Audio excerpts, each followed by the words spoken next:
À suivre aujourd'hui dans l'actualité marquante camerounaise, l'avenir du Cameroun se dessine déjà avec Maurice Kamto, par Célestin Ng Nguili.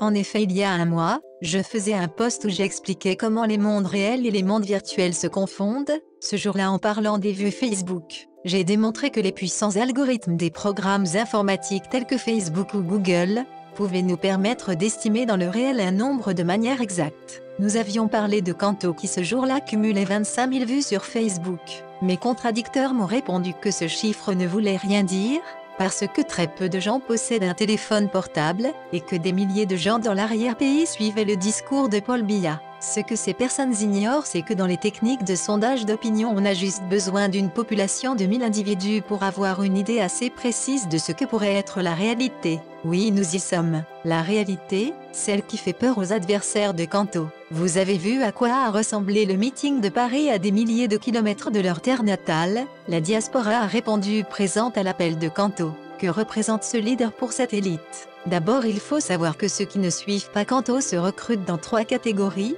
les tribalistes, ses adversaires politiques, les pseudo-intellectuels. Ces 3 catégories ont ceci en commun qu'ils voient en Kamto quelqu'un qui remet en cause l'ordre établi où on n'est plus sûr de son beefsteak. Ça se comprend, car la nature humaine est ainsi. Ne dit-on pas souvent qu'on préfère le diable qu'on connaît par rapport à l'ange qu'on ne connaît pas? Oui, Kamto fait peur à ceux et à celles-là qui se sont accoutumés aux choses anciennes détestables: corruption, tribalisme, favoritisme. La question qu'on lui pose, c'est d'où tire-t-il sa légitimité pour prétendre parler au nom des Camerounais? Voici la réponse. Le programme politique de Kamto et son parcours personnel sont porteurs de valeurs. Je vous donne quelques exemples de concepts.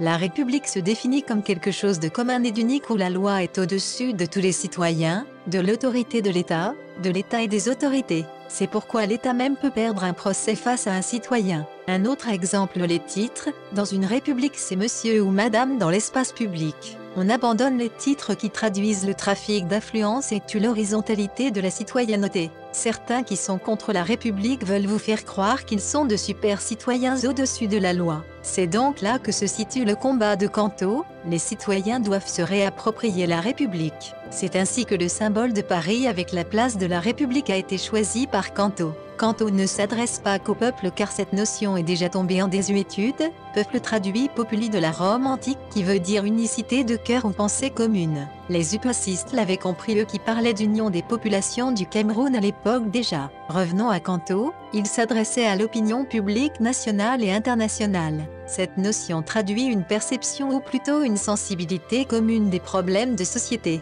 Ainsi, le monde étant devenu un village planétaire, tous les problèmes de société deviennent communs, d'où la notion de communauté internationale. Cette communauté internationale peut donc avoir une opinion sur tout, le monde étant devenu un village planétaire. Maintenant, je vous ai démontré que Kamto mène sa politique à un très haut niveau. En fait, il a élevé le volume et ses adversaires le savent. Les élections locales ne peuvent influencer l'opinion publique internationale, mais le contraire est possible. La suite sera comment? Je vous démontrerai scientifiquement la suite prochainement.